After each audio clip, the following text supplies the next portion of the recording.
Baby, let me hold you. Yeah, you know, say I no go leave you. Yeah. I go walk, walk, walk, I never leave you. Ìyàwó mi bá mi délé hurry.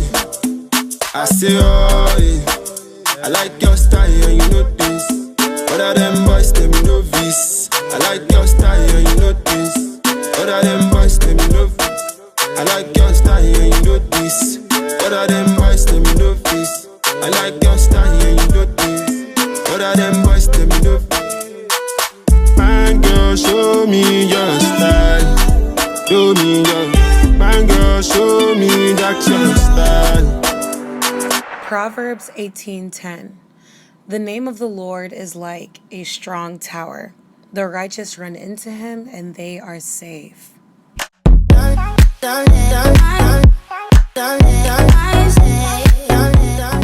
Hey guys, welcome to part 3 of my lace frontal series. If you're watching this, that means you have successfully bleached your knots, you have dyed all of your hair, my hair is this cute red color, and you've dyed your frontal, all of that, and then you have shampooed and conditioned that mug along with moisturizing it. You have also customized and tweezed, like dang girl, you did it all. It is now time, dun, to make the wig. Don't be afraid, you got this, we've made it this far together. I suggest you use a spandex dome cap. They're beginner friendly and they're also my favorite.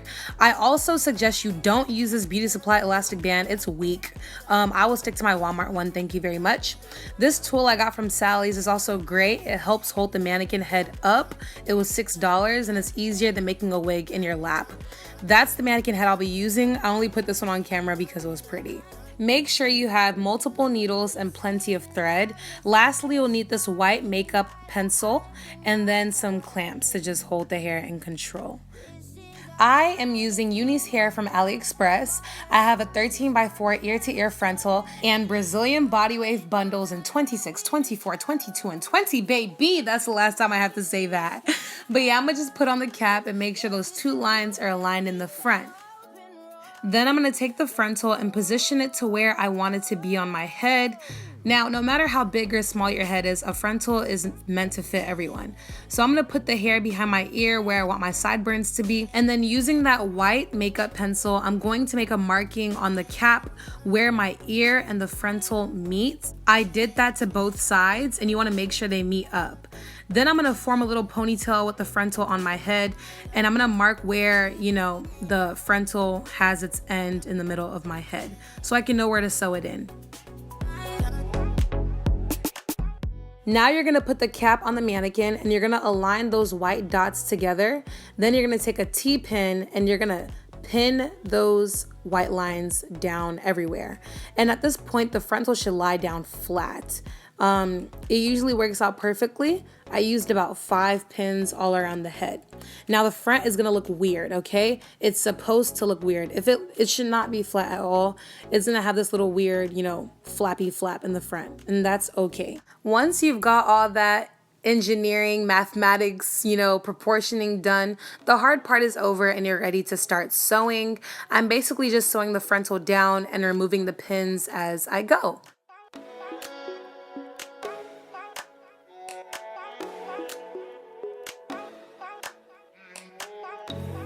After I make sure the frontal is sewn tightly down the cap, I'm going to add my longest bundle to the end and I'm going to sew along the perimeter of the cap. It should make like a smile shape. I'm double tracking because I don't do the flip over method where you sew from end to end and flip it over every time. I cut my wefts. I have no shame in cutting my wefts. And I double track my tracks because ain't nobody got time to be here all day, sis. I just want this wig made and slayed, right? So I'm double tracking, and when I get to the ends, I'm going to cut the weft. And then on every end, I'm gonna put the needle in 1, a 2, a 3. Y'all never seen the Tootsie Pop commercial? Okay, am I old yet? Please? Am I old yet? I'm gonna put it in multiple times just to make sure it's down and flat, and then I'm gonna tie a knot and cut the thread. Then I'm gonna start, going in the other direction with some more weave and just repeat the same process. If you are a beginner, let me help you. Take this T-pin and you're gonna pin the hair down to where you want it sewn. How does this help, you may ask? Well, if I'm sewing in 4 bundles into a wig, right? I like my wefts to be 1 finger apart. If I have 3 bundles, maybe 1.5 to 2 fingers apart. But yeah, if you're a wig maker, you know how to portion hair out. But I noticed that baby wig makers, like newly starting wig makers, they always make the hair like uneven. So to make sure you're proportioning the hair right, just pin it down to where you want it sewn and then take out the pins as you sew. This is how the wig looks after I've sewn in 1 bundle. If you want to try on the wig and see how far you've come, feel free to do that. Like, nobody's watching you to be perfect. I always put the wig on to make sure that, you know, I'm not running out of space or sewing the wefts too close together. With the first bundle, we went in a smiley face motion, but as you go on with that second bundle, you're gonna want to try to straighten out that smile a little bit, because when we get to the final 2 or 1 bundle, however much you have, you want it to be like going straight across the wig horizontally. So with this second bundle, as you can see, I'm sewing in that same smiley face pattern, but when I get to the peak of the smile here, I'm not going to tilt it upward to continue the smile.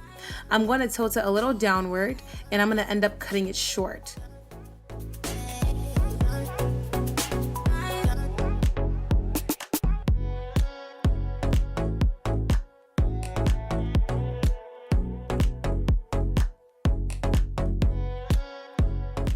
So yeah, once I got to the end, I cut it and I attached it again and started moving in the opposite direction. And I did the same thing to the other side. I'm sewing in a way that kind of follows that smile, but I'm straightening out a little bit so that I can go in flatter with the next bundle. So now I've gone into my 3rd bundle, and as you can see, the smile is kind of going away. It's starting to become a straight line that will eventually go in the same direction as the frontal. So I'm gonna just keep sewing end to end and cut it when I get to that, I don't know what to call it, but a smile. I'm gonna cut it as soon as I get to where the smile meets.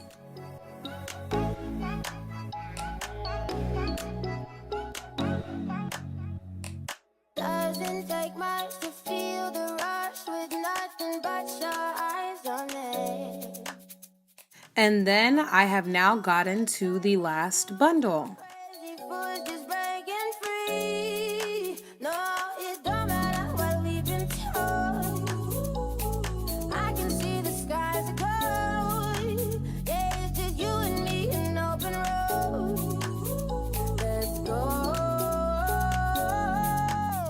And now that there's only a teensy little space between the frontal and the tracks, I'm gonna single track it so that it can be flat and seamless.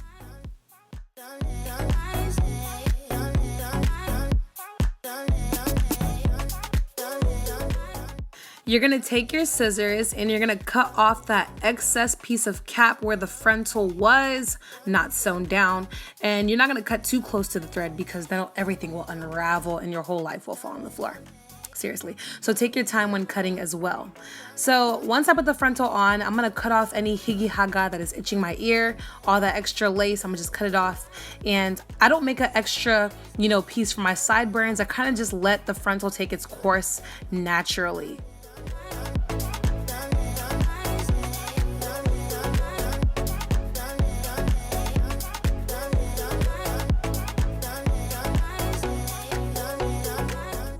Now I'm going to sew the elastic band on to where the frontal meets the cap. It's gonna go in the same direction, like semicircle like the cap does. As for the length, I just make sure it's very tight. I don't really take a specific measurement. I just make sure it goes from ear to ear behind my head, and I sew it on to both ends.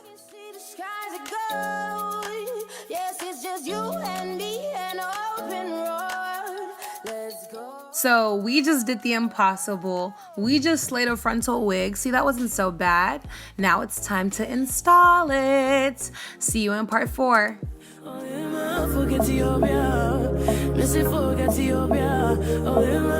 the matter?